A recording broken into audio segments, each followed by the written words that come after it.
بہرحال اللہ رب العالمین پر ایمان لانا ذات کے اعتبار سے، صفات کے اعتبار سے، تصرفات کے اعتبار سے، علم کے اعتبار سے یہ حتمی ہے۔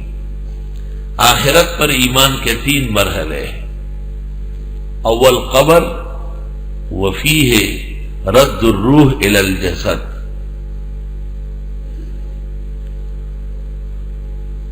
قبر میں مقبور کو روح واپس ہو جاتی ہے،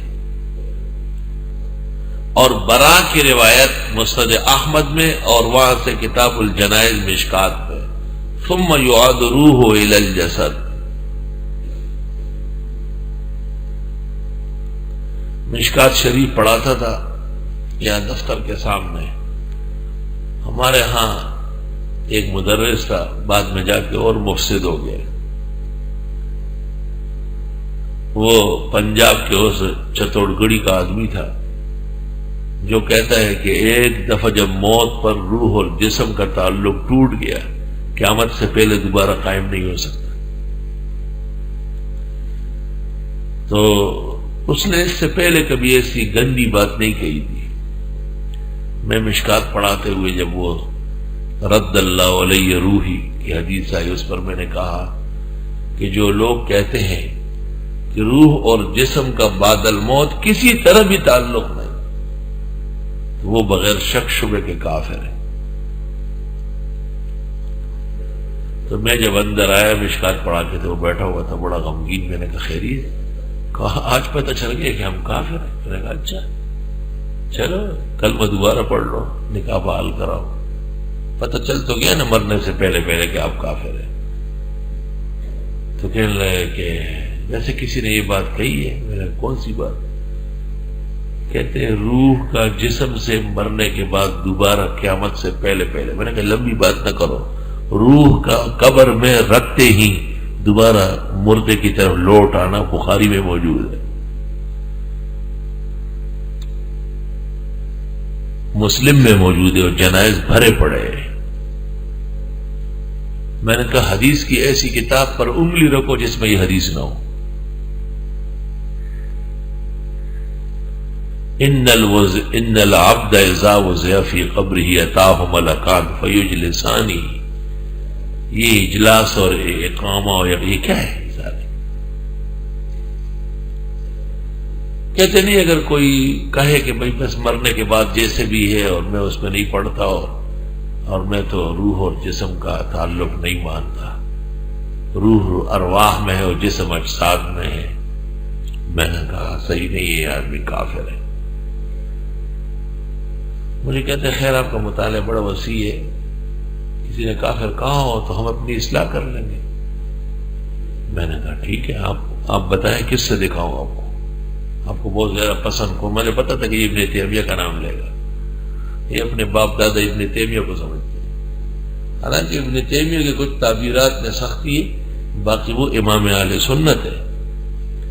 تو کہنے لگے ابن تیمیہ سے، میں نے کہا بڑی دے دو یہ فتاوی ابن تیمیہ، چوتھی جلد اٹھائی، 187 صفحہ کھول کے دکھایا، اس میں وہ لکھتے ہیں ان الروح یتعلم وینام اب الجسد اما عند اہل السنہ فالروح مع الجسد منعمان او معذبان۔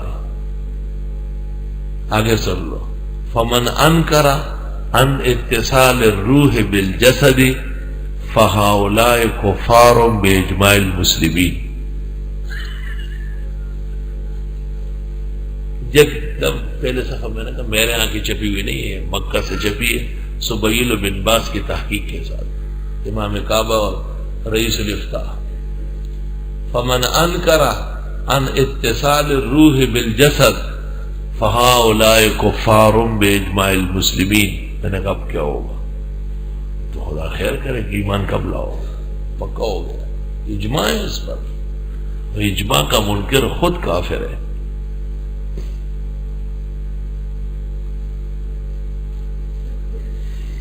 اپنے مشائخ اور اساتذہ کو جانتے نہیں، نہ ان کی کتابیں سمجھتے ہیں، نہ مضبوط درس میں بیٹھتے ہیں، بس کسی نے بھی جو ہے نا ڈول کی بجائی ہے، ادھر ڈھولک بجتے ہی پہنچ جاتے ہیں وہاں۔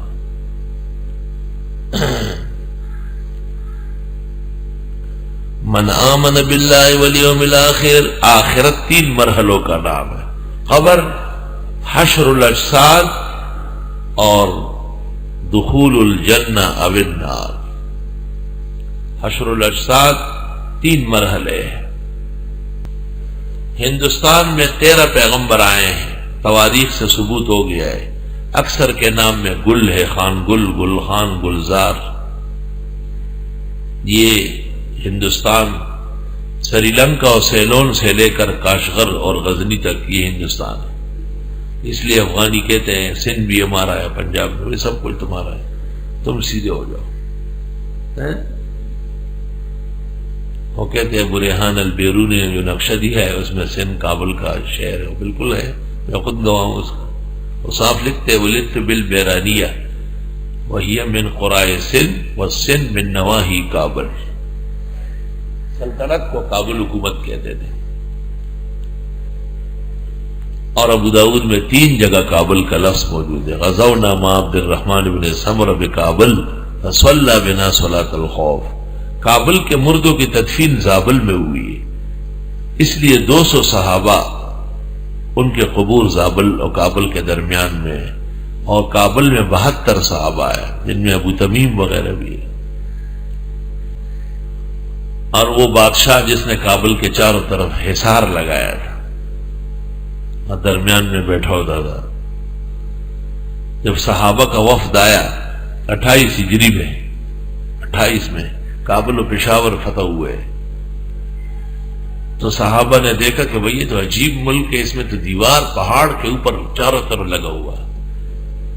تو صحابہ نے اوپر چل کر دیوار توڑ دی، بس جتنی دیوار انہوں نے توڑی اتنی ٹوٹی ہوئی ہے، اور اندر داخل ہو گئے۔ گھمسان کی جنگ ہوئی اور فتح صحابہ کو ہو گئی۔ جزجان اور جرجان دونوں میں حسن حسین آئے ہیں، اور جزجان میں وہ جگہ محفوظ ہے جس کے نیچے، درخت کے نیچے انہوں نے دوپہر کو آرام فرمایا ہے۔ والنبیین، اور پیغمبروں پر ایمان، یہ 5 معتقدات ہو گئے۔ مجاہد کی تربیت ہو رہی ہے۔ وآت المال علی حبہ، اور دے مال اللہ کی محبت میں۔ کن کو دے؟ ذوی القربى، رشتہ داروں کو۔ ابن مسعود کی بیوی زینب آئی تھی رسول اکرم صلی اللہ علیہ وسلم کی خدمت میں کہ حضرت ابن مسعود کے بچے ہیں، جوان ہیں اور بیویوں سے، اور اللہ نے مجھے بڑی توفیق دی ہے، میں ان کو صدقہ خیرات دے سکتی ہوں۔ آپ نے فرمایا لکی اجران، اجر القرابہ و اجر الصدقہ، دوہرا اجر ملے۔ علی حبہ، اکثر التفسیر میں نے لکھ دیا ہے کہ اللہ تعالی کی محبت میں اللہ کے محبوبوں کو دینا پڑے گا۔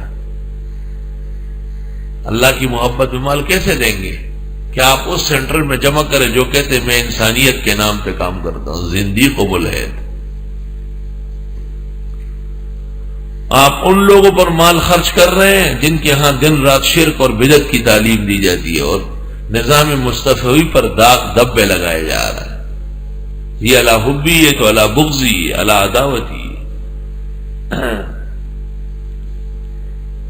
ابو داؤد میں رسول اکرم صلی اللہ علیہ وسلم کا ارشاد ہے اکلت طعامکم الابرار، وہ تمہاری چیزیں اچھے لوگ کھائے۔ آسمان کے نیچے، زمین کے اوپر اہل حق کے مدارس اور ان کے طلباء جیسے بہترین مخلوق نہیں۔ یہی صحابہ کے جانشین ہیں، اور یہی علماء راسخین ربانیین موحدین متسننین توحید و سنت کے علمبردار انبیاء کے ورثہ ہیں۔ انبیاء کا آپ سنتے ہیں کہ بعثت ہی توحید کے لیے ہوگی، اور ان کے ہاں توحید کے بجائے درگاہیں اور قبریں وہ دین کا حصہ بن چکی ہے۔ تو یہ وہ دین نہیں جو انبیاء لے کے آئے، یہ ان کا اپنا بنایا ہوا ہے۔